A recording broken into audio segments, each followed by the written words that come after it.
할렐루야. 우리 하나님께서 주시는 은혜와 평강이 여러분 가운데 충만하시기를 주의 이름으로 축원드립니다. 네. 우리 서로 한번 인사해 보실까요? 감정 있습니다.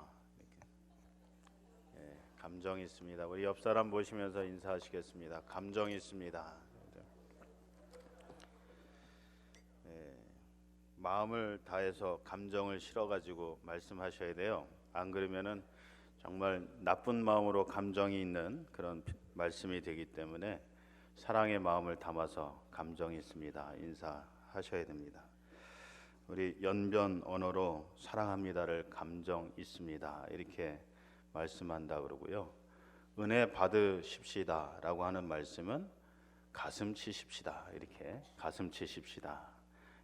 그렇게 이야기한다 그러죠. 우리 지난 시간에도 같이 말씀을 나눴는데 또 인도의 마라티 언어로요. 예수님 부활하셨습니다. 뭐였죠? 예수 지언떠 아해라고 하는 말씀이었습니다.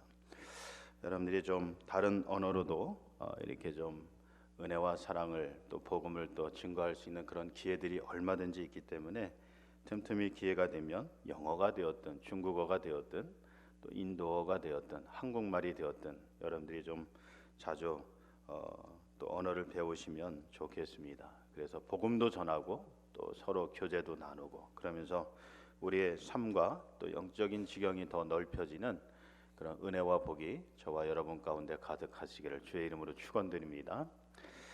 여러분, 서구의 역사는 한마디로 말씀을 드리면 자유를 추구하고 지키기 위한 역사였다라고 할 수 있습니다. 자유를 지키고 추구하는 그런 삶이었다라고 하는 거죠.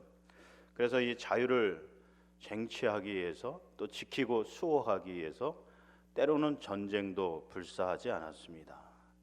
우리나라도 마찬가지입니다. 우리나라도 자유를 얻기 위해서 되찾기 위해서 목숨을 던지면서까지 구국운동을 벌였던 때가 있습니다.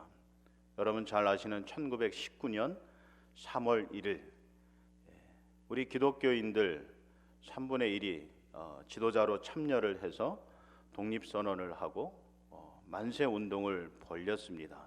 그때 수많은 사람들이 일제 칼 앞에서 총칼 앞에서 목숨을 잃고 또 감옥에 갇히는 구속을 받기도 했습니다. 그러나 그러므로 인해서 우리에게 자유의 소중함을 깨닫게 되었고 또 그러면서 점점 우리가 자유를 찾아갔습니다. 자, 그런데 진정으로 이 자유라고 하는 것이 무엇일까요? 우리가 자유라고 하는 단어의 사전적인 정의를 보게 되면 남들에게 아무것도 강제당하지 않으면서 전적으로 자기의 자발성을 가지고 살 수 있는 상태, 이것을 자유라고 정의를 하고 있습니다. 좀 어렵죠? 길고 우리 아이들이 받아 적기 참 힘들 텐데 한마디로 이야기를 하면 어느 누구도 나를 구속하지 않는 자유로운 상태를 자유다, 그렇게 이야기할 수 있겠습니다. 그런데 이런 자유의 개념에서는 이 타인이, 다시 말하면 다른 사람이 늘 우리가 자유로움에 있어서 걸림돌이 되기가 일쑤입니다. 무슨 말씀입니까? 다른 사람과 함께 있으면 내가 자유로움을 온전히 누리지 못한다라고 하는 것이죠. 그래서 이런 자유의 개념에서는 타인이 늘 우리에게 있어서 걸림돌이 되고, 그래서 이 프랑스 소설가인 폴 사르트르는 타인은 나에게 있어서 지옥이다, 이런 말을 하기도 했습니다. 내가 온전히 자유함을 누리는 데 있어서 다른 사람이 있으면 그 자유를 방해받고 때로는 빼앗기기도 하기 때문에 그 다른 사람은 나에게 있어서 지옥이 된다, 그렇게 표현을 한 것이죠. 그래서 오늘날 이런 자유의 개념이 부정적으로 발전을 해서 개인주의 또는 이기주의가 되어서 우리 사회와 공동체에 많은 병폐를 낳고 있는 것입니다. 내 것 가지고 내 마음대로 하겠다는데 당신이 무슨 참견이냐, 이렇게 생각하고 이야기하고 행동하면서 다투고 심지어는 살인도 서슴지 않기 때문에 그렇습니다. 그러면 이 진정한 자유의 모습은 어떤 것일까? 나 개인적으로 홀로 이 자유를 만끽하는 것이 진정한 자유자의 모습인가? 아니면 다른 어떤 모습이 있을까? 이 진정한 자유란 개인의 자유를 극대화시키는 것이 아니다라고 하는 것이죠. 오히려 서로의 자유를 존중해 주면서 합의를 이끌어내는 것, 이것이 진정한 자유의 모습이다라고 하는 것입니다. 다시 말씀드리면 나 혼자 자유롭다고 해서 진정한 자유를 누리고 있다고 할 수 있는 것이 아니라 다른 사람을 존중하고 서로가 다 자유를 누릴 수 있도록 노력하고 희생하는 것이 진정한 자유자의 모습이다라고 하는 것입니다. 예를 한번 들어볼까요? 여러분, 우리가 결혼을 하거나 자녀를 출산하게 되면 개인적으로 이 자유 시간이 많이 줄어들게 됩니다. 당연히 그럴 수밖에 없죠. 나 혼자서 24시간을 다 쓰던 시절과 또 결혼을 해서 남편이나 아내가 생기게 되면 그로 인해서 내 개인적인 자유 시간이 반으로 줄 수도 있습니다. 또 게다가 자녀까지 출산하게 되면 그 자유로움이 더 축소되게 됩니다. 근데 그러므로 인해서 우리가 그러면 자유를 누리지 못하는 삶을 살고 있는가? 자유가 축소되었다고 해서 우리가 그 자유를 진정으로 누리지 못하는가? 그렇지 않다는 것입니다. 여러분, 우리가 자녀를 키울 때 부모님들이 이 자녀를 키우느냐고 내 개인적으로 누려야 하는 그런 자유의 시간이 조금 줄어들었을지라도 오히려 이 자녀가 나의 제약된 자유로 말미암아서 더 자유함을 느끼고 또 기쁘고 감사함으로 살아가는 그 모습을 보면서 나는 10시간의 자유를 누리는 것 가운데서 5시간만 누리더라도 그 5시간이 그 10시간 이상의 기쁨과 가치를 준다라고 하는 것이죠. 여러분, 그렇지 않습니까? 여러분들이 자녀들을 키우시면서 참 못 먹고 또 못 입고 그러면서 내 자유로운 시간도 갖지 못하고 희생하며 헌신하는 삶이 참 힘들고 어려웠지만 그러나 그 시간들이 여러분들이 다 헛되다고 생각하시나요? 그렇지 않죠.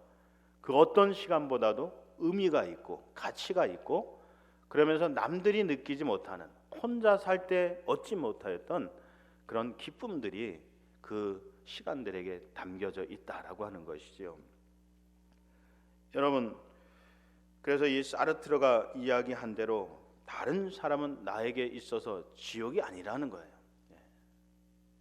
물론 그럴 때도 있겠지만은 진정으로 이 자유의 의미를 깨닫게 된다 그러면 다른 사람이 나에게 있어서 지옥이 되는 것이 아니라 오히려 다른 사람은 내가 진정한 자유의 기쁨을 누리게 하는 복의 통로가 된다라고 하는 것이죠.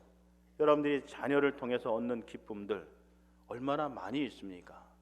내가 때때로 희생하고 헌신했을 때 우리 가정이 더욱더 변화 발전하고 내가 속한 공동체, 회사가 되었든 학교가 되었든 사업장이 되었든 교회가 되었든 좀 변화하고 발전하고 부흥하는 그런 모습들을 보면서 우리가 얼마나 더 큰 기쁨을 얻게 되느냐라고 하는 것이죠. 이것이 진정으로 자유가 주는 기쁨이요 의미이다라고 하는 것이죠. 여러분, 지난 수요일 날 우리 김재명 장로님이 하나님의 부르심을 받으셨죠. 그래서 장례식을 금요일까지 잘 마치고 어제 저녁에 몇몇 교우들과 함께 유가족과 위로 예배를 드렸습니다. 그러면서 우리 한 장로님 말씀을 좀 잠깐 들을 기회가 있었는데 우리 장로님이 그런 고백을 하시는 거예요. 우리 김재명 장로님이 지난 7년 반, 거의 8년 가까운 세월을 암 투병하시면서 지내오셨습니다. 점점 시간이 지나면서 기력이 쇠하시고 혼자 거동하지 못할 때도 많이 있으셨죠. 그래서 우리 장로님이 지난 7년 동안 참 힘든 그런 시간을 보내셨습니다. 김재명 장로님도 병으로 인해서 고통스럽고 힘든 시간을 보내셨지만 옆에서 간호하시는 우리 한 장로님도 참 어렵고 힘든 그런 시간을 보내셨어요. 그러면서 장로님이 이 김 장로님을 위해서 식사도 준비하시고 배워가면서 하시는 거죠. 그전엔 전혀 그런 거 안 해보셨다 그러세요. 근데 장로님 편찮아 누워 계시면서 이제 누가 해드릴 분이 없으니까 장로님이 옆에서 식사도 해드리고 또 간호도 해드리고 그런 일들을 거의 8년여 가까운 시간을 해오셨습니다. 제가 개인적으로 보면 참 힘들고 어려운 시간이셨을 거라고 생각이 돼요. 여러분 가족 중에서 누가 일주일만 병원에 입원을 해도요, 그 한 달의 삶, 오히려 이 일주일이 아니라 그 이상의 시간들이 삶이 흐트러지는 그런 경험들을 해보게 되는데, 무려 8년이라고 하는 시간을 이 환자를 돌본다라고 하는 것은 쉽지 않은 일입니다. 근데 그 시간이 참 고통스럽고 힘든 일이었을 텐데, 우리 장로님이 지난 시간들을 회고해 보면서 참 감사하다 그렇게 고백을 하시는 거예요. 무엇이 감사하냐? 지난 7년 반 동안의 시간 동안에 김재명 장로님을 보살피시면서 이제 홀로 됐을 때 장로님이 살아가실 수 있도록 준비시켜주는 그런 시간이었기 때문에 감사하다 그렇게 말씀하시는 거예요. 여러분 보통 부부가 함께 있다가 남자가 먼저 하나님 나라 가야 된다 그러죠. 그 이유가 무엇이에요? 남자가 밥 해먹고 빨래하고 살림살이를 전혀 배우지 않고 직장 생활만 하다가 나중에 그런 일을 갑자기 당하면 잘 감당하지 못하기 때문에 그렇습니다. 생활인데도 불구하고 그것을 제대로 해내지 못할 때가 많기 때문에 그런 거죠. 근데 우리 장로님은 그런 시간들을 통해서 물론 힘들고 어려웠지만 그렇게 자신을 준비시켜주고 또 이별할 수 있도록 그렇게 기회를 준 거에 대해서 감사하다 그렇게 고백하시는 거죠. 바로 이것이 진정한 자유자의 그런 모습인 거죠. 보통 사람들이 자유라고 이야기하면 내가 생각하고 내가 뜻하고 원하는 바대로 행하는 것이 자유라고 생각하는데, 진정한 자유라는 것은 그런 것이 아니라는 것입니다. 다른 사람을 통해서 기쁨을 얻을 수도 있고 다른 사람을 위해서 희생하고 봉사하고 헌신하면서 이 세상이 줄 수 없는 그런 기쁨을 누리며 살아가는 것이 진정한 자유자의 모습이다라고 하는 것입니다. 그래서 사르트르라고 하는 소설가가 다른 사람이 나에게 있어서는 지옥이다, 이런 말이 우리에게는 해당이 되지를 않는 거죠. 오히려 우리 믿는 사람들에게 있어서는 오히려 다른 사람이 나에게 있어서 기쁨을 가져다주고 행복을 가져다주고 삶의 의미를 느끼게 해주는 그런 복의 통로가 되어진다라고 하는 것입니다.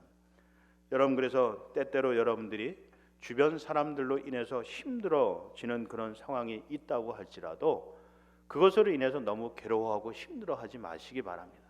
때때로 사랑하는 가족이 병들어서 간호해야 함으로 인해서 내가 힘들고 지쳐서 나는 왜 이렇게 힘든 삶을 살아야 될까? 자유가 없는 삶을 살아야 될까? 고난을 당해야 될까? 이런 생각하지 마시나 오히려 그 기회를 통해서 세상이 줄 수 없는 그런 하늘의 기쁨도 맛볼 수 있고 진정으로 나의 삶의 의미들을 되찾을 수 있는 그런 은혜의 시간들이 되기 때문에 그렇다라고 하는 것이죠. 여러분 교회에서도 마찬가지입니다. 우리가 신앙생활하면서 진정으로 기쁨을 얻는 그런 믿음의 삶을 살려고 하면 이 교회를 통해서 내가 바라고 원하는 일들을 이룰 때 기쁨을 얻는 것이 아니에요. 어떤 분들은 교회에서 내 의견이 관철되고 내가 생각한 대로 교회가 되어지고 일이 되어지고 그러면서 기쁨을 얻는 분들이 있습니다. 근데 그것은 사실 진정한 의미에서의 기쁨이 아닌 거예요. 내가 하고 싶은 대로 내 마음대로 가는 대로 내 뜻을 실현시킬 때 우리가 자유하고 기쁨을 얻는 것이 아니기 때문에 오히려 잠시 나의 생각을 내려놓고 다른 교우들과 함께 소통하면서 협력할 때 더 큰 기쁨을 얻게 된다라고 하는 것입니다. 때로는 나의 희생과 헌신과 봉사를 통해서 다른 사람을 물론이고 나 자신도 진정한 기쁨을 얻게 되는 것이죠. 오늘 우리가 읽은 이 전도서의 말씀의 핵심이 바로 그렇습니다. 9절 말씀과 같이 두 사람이 한 사람보다 나으면 그들이 수고함으로 좋은 상을 얻을 것임이라. 두 사람이 한 사람보다 나음은 그들의 수고함으로 좋은 상을 얻을 것입니다. 우리 서로가 서로를 위해서 수고함으로 서로가 모든 좋은 상을 받는다는 것입니다. 이것이 바로 우리가 함께 사는 이유이고 또한 우리 서로가 존재하는 이유이기도 한 것입니다. 여러분, 그러면 우리가 서로에게 유익이 되고 또 기쁨을 나누면서 아름다운 공동체를 이루면서 살기 위해서는 어떻게 해야 할까? 첫 번째로 다른 사람을 볼 수 있어야 됩니다. 다른 사람을 볼 수 있어야 됩니다. 이 세상에서 나 혼자가 아니라 다른 사람이 함께 있다는 것을 우리가 볼 수 있어야 된다는 거예요.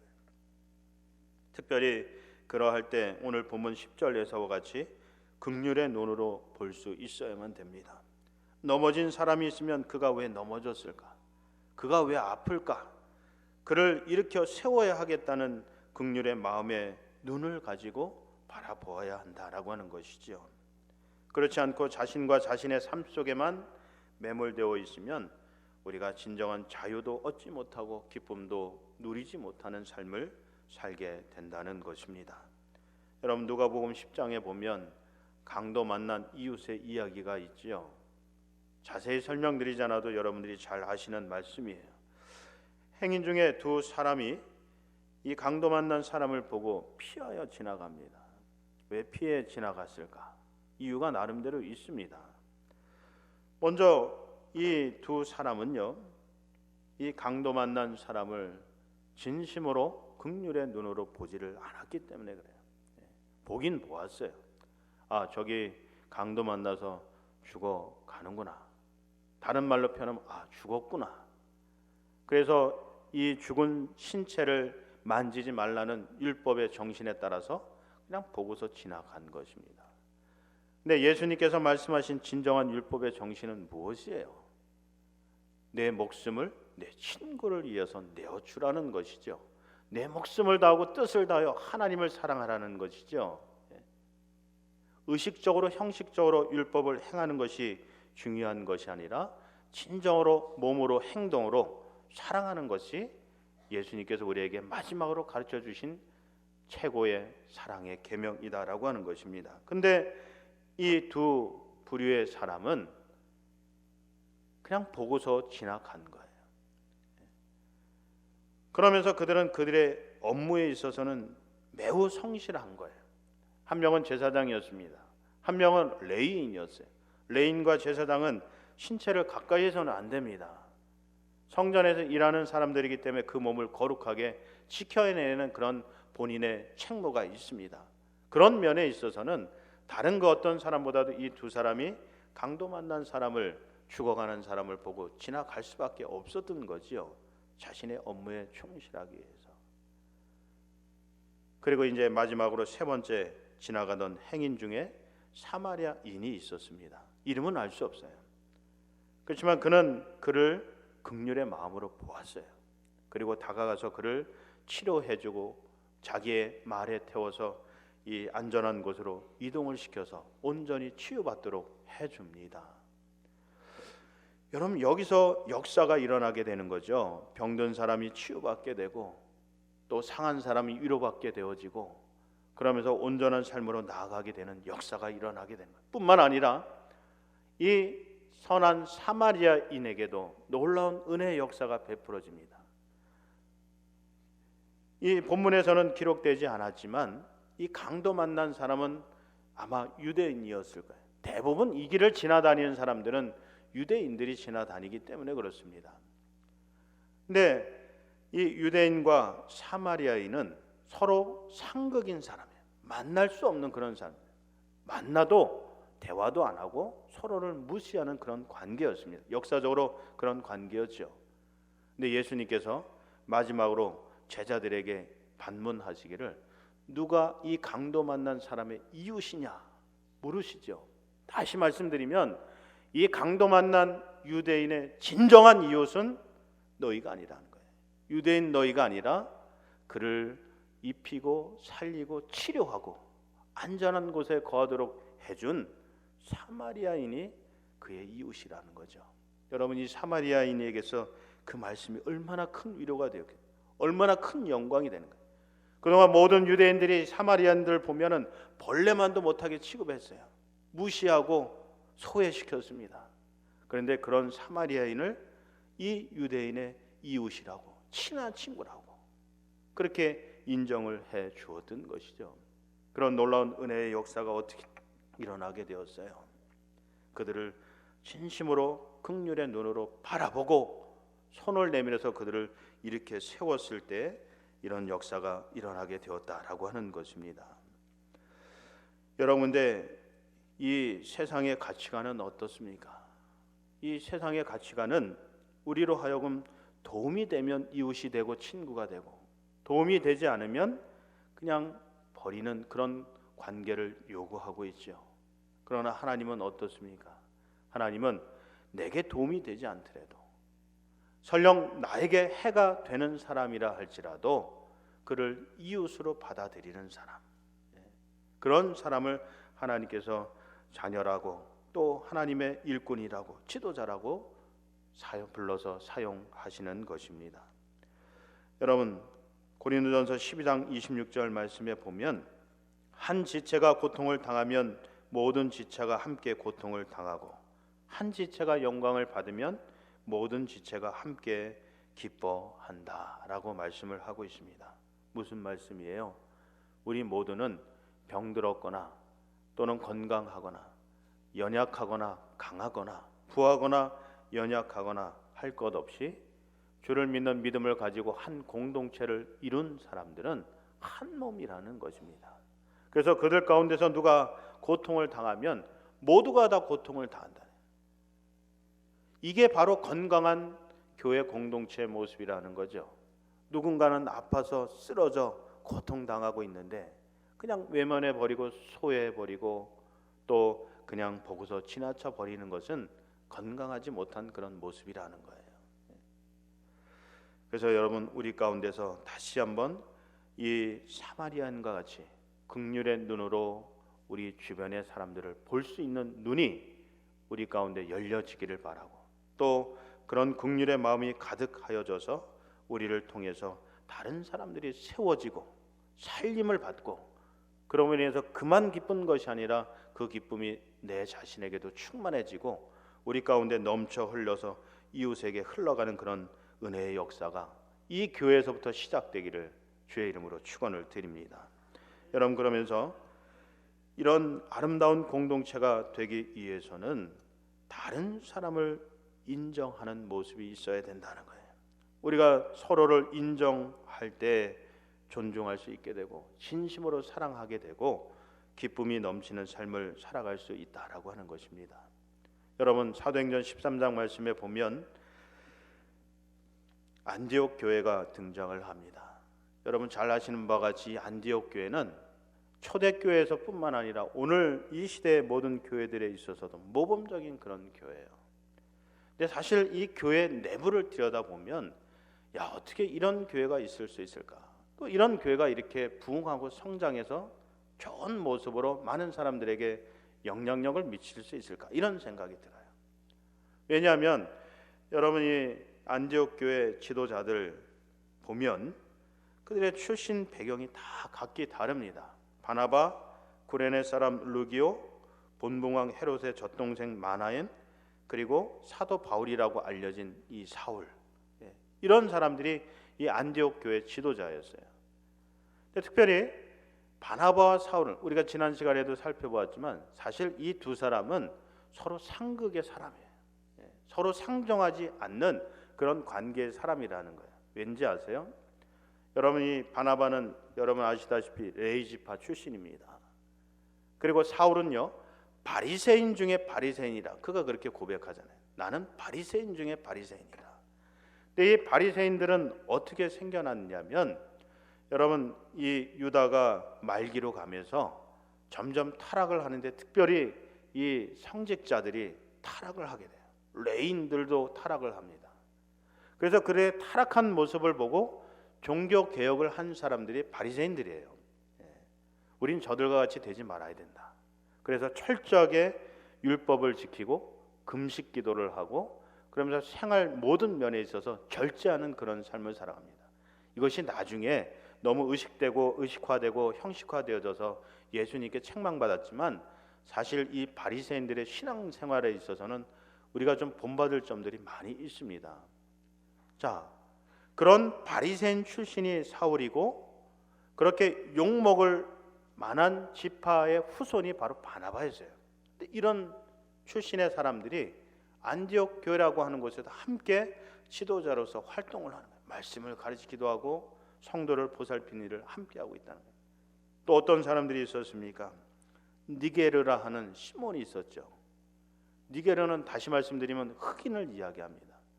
여러분 아시다시피 노아 시대 이후로 이 흑인이 얼마나 소외되고 또 모멸감 받는 그런 삶을 살아요. 인정받지 못한 그런 삶을 삽니까? 근데 이 안디옥 교회에서는 그렇지가 않았던 거죠. 흑인이었던 이 루기오도 이 안디옥 교회에서는 존중받는 그런 지도자로 인정을 받았다라고 하는 것입니다. 본봉왕 헤롯의 젖동생이었던 마나인도 마찬가지. 왕족 출신이야. 귀족 출신입니다. 귀족 출신이요, 한 명은 저 흑인 출신이요, 또 한 사람은 서로 적대적인 관계에 놓이는 이런 사람들이 안디옥 교회에 모여가지고 서로를 섬기고 사랑하고 그러면서 교회를 부흥시켜 나가는데 그들이 그렇게 할 수 있었던 이유가 무엇이냐는 거죠. 서로를 인정해 주었기 때문에. 피부 색깔 달라요. 학력 수준이 있습니다. 경제적인 차이들도 있어요. 그러나 그게 상관없다는 거예요.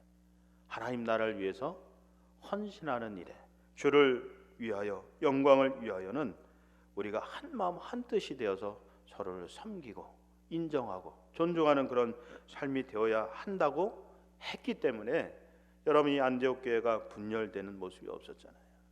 오히려 더 하나가 되어져서 부흥되고 오히려 선교사를 파송하고 모든 교회 본이 되는 그런 모습을 보여줄 수 있었다라고 하는 것이죠.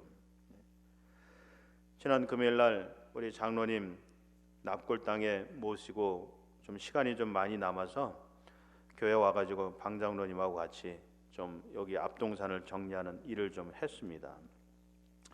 원래 이렇게 좀 장로님 마음 보내드리고 좀 허전한 마음을 좀 노동을 통해서 좀 채우려고 하는 그런 생각도 좀 있어서 좀 힘들긴 했지만 장로님하고 같이 좀 이 일을 했어요.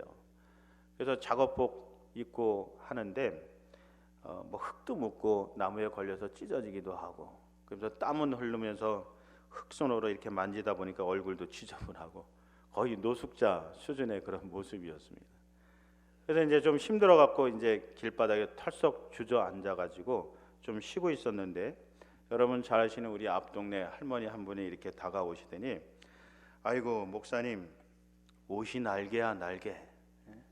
좋은 양복 입었을 때는 목사님 같더니만 지금은 완전 노숙자네 그러시는 거예요. 제가 그 말씀을 듣고 좀 이렇게 대꾸했어요. 할머니 노숙자라고 무시하지 마세요. 노숙자도 존귀한 사람입니다. 사람은 똑같은데 겉으로 입은 이 옷 모습 보고서 목사 같지 않고 노숙자 같다고 이야기하는 것 아니겠어요? 사실 그렇지 않습니까? 노숙자들도 지금은 삶이 어려워서 집에서 깨끗이 씻고 밥 먹고 잠자고 할 수 없어서 길거리에서 그렇게 살고 있지만 하지만 그들도 여러분 존귀한 하나님의 자녀이잖아요.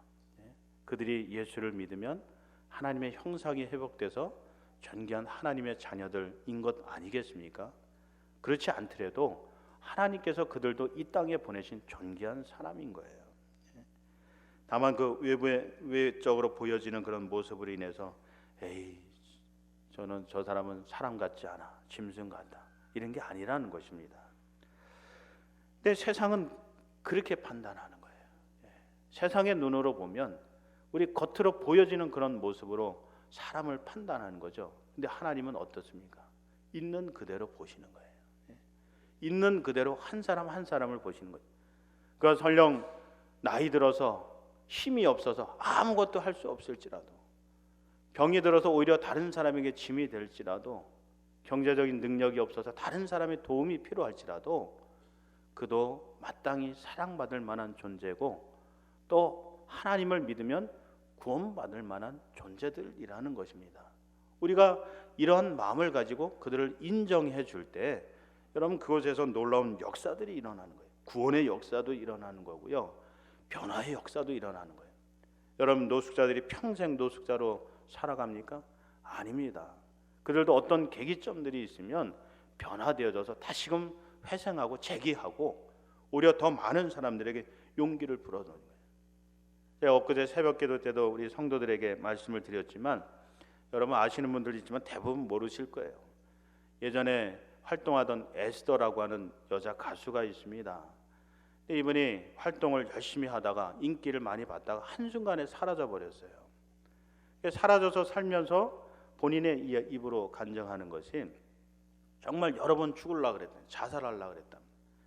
그래서 한 번은 한강에 이렇게 뛰어들어서 자살하려고 들어가는데 갑자기 노숙자가 찾아와가지고 그를 붙잡아가지고 끌어내갖고 살았다는 거예요. 그러면서 그 노숙자가 하는 이야기가 나 같은 사람도 사는데 당신같이 이렇게 젊은 사람이 죽으려고 그래서 되겠냐고 그랬다는 거예요. 이름도 몰라요. 그래서 이 에스라고 하는 이 여자 가수가요, 그때 살아야 되겠구나, 저런 분들도 힘들지만 살아가고 있는데 내가 이 젊음을 가지고 죽어서야 되겠냐. 지금은 현재 백석대학교에서 신학을 공부하고 있다 그래요. 언제 기회가 되면 좀 한번 간증도 들어보면 좋겠는데, 하여튼 그분이 어떤 프로그램에 나와서 그런 간증을 하더라고요. 여러분 그런 것 아니겠어요? 이 세상에요, 모든 사람들은 다 존귀한 사람들이라는 거예요. 또 존귀한 하나님의 자녀가 된다라고 하는 것이죠. 여러분 한 분 한 분이 다 소중하고 귀중하다는 거예요. 우리 교회 성도들은 저에게서는 더욱 그래요. 하나님 보시기엔 더 기뻐하시고 존귀한 하나님의 자녀이지만 저에게 있어서는요, 설령 병이 드셨어도 기력이 없어서 교회 나오기 힘드셔서 누군가의 도움을 받아서 나오는 그런 분이라 할지라도요, 한 분 한 분이 저에겐 소중해요. 아마 여러분들에게도 그러실 거예요. 그래서 누군가 나오시다가 자리에 비게 되면 마음의 걱정부터 앞서는 거예요. 또 어디 편찮으신가? 아니면 무슨 또 갑작스러운 일을 당하셨는가? 이런 마음이 들게 되는 거죠. 왜 그렇습니까? 귀한 분들이기 때문에 그런 거예요. 여러분, 우리가 이렇게 서로를 인정하고 귀하게 여기면서 존중하면서 살아가게 되면요, 여러분 우리 가운데 다툼이 있을 이유가 없는 거예요. 아픔이 있을 이유가 없는 겁니다. 정말 이 세상이 줄 수 없는 그런 하늘의 기쁨들을 우리가 맛보면서 누리면서 살아갈 수 있는 그런 공동체가 되어진다라고 하는 것이죠. 여러분 그래서 우리가 서로를 좀 인정해 주고요, 좀 존중하는 그런 삶을 살아갔으면 좋겠습니다. 그러면서 여러분들이 하나님의 긍휼에 마음의 눈을 가지시고 좀 연약하고 부족하고 힘들어하는 이분들을 좀 보시면 좋겠어요. 그냥 보고서 지나가는 것이 아니라 좀 그 속으로 들어가시라는 거예요. 들어가시라는 거예요. 그 마음 속으로 들어가시고 그분의 삶 속으로 좀 들어가셔서 그분이 왜 이렇게 아파하는지, 왜 이런 소리를 하셔야만 되는지 들어보시라는 거죠. 여러분 그러할 때 우리가 정말 그분의 위로자가 될 수 있고요, 어머니가 될 수 있고, 그리고 인도자가 되어져서 우리 모두가 다 기쁨으로 하나님 주시는 은혜와 평강을 누리면서 살아갈 수 있는 공동체의 주인공이 될 수 있는 것입니다. 여러분 그런 의미에서요, 우리 서로 옆에 계신 분들과 함께 인사를 나눠보면 좋겠습니다. 당신이 있어서 행복합니다. 당신이 있어서 고맙습니다. 정말 이런 인사를 좀 나눠보시길 바라요. 여러분들이 고백하신 대로 정말 옆에 계신 분들로 인해서 여러분들이 행복하시고 존재의 의미를 깨닫고 또 인생을 가치 있게 만들어가면서 더욱더 감사한 일이 넘쳐 흐르는 여러분들의 삶과 우리 교회의 공동체의 삶이 되기를 주의 이름으로 축원을 드립니다. 기도하겠습니다. 사랑이 많으신 아버지 하나님, 우리 모든 인생을 창조하시고 이 땅에 보내신 하나님의 뜻이 있는 줄 믿습니다. 우리가 먼저 그 하나님의 뜻을 알고 하나님 뜻대로 살아가는 구원받은 믿음의 자녀들 되게 하여 주심을 감사드립니다. 아직 이런 진리를 깨닫지 못하고 세상 가운데서 자신의 삶에 매몰되어져서 죽어가고 있는 많은 영혼들을 긍휼의 눈으로 바라보게 하시고 불쌍한 마음을 갖게 하여 주시고 저들을 구원의 길로 인도하여 함께 기쁨을 나누며 누리며 살아가는 일에 귀하게 쓰임받는 우리 모든 성도들 될 수 있도록 인도하여 주시옵소서. 서로가 서로를 존중하고 인정하고 사랑하고 또 함께 삶을 나눔으로 말미암아 이전에 우리가 얻지 못하였던 하늘의 큰 기쁨들이 저희 가운데 더욱더 넘쳐 흐르도록 복을 더하여 주시옵소서. 예수님의 이름으로 감사하며 기도드리옵나이다. 아멘.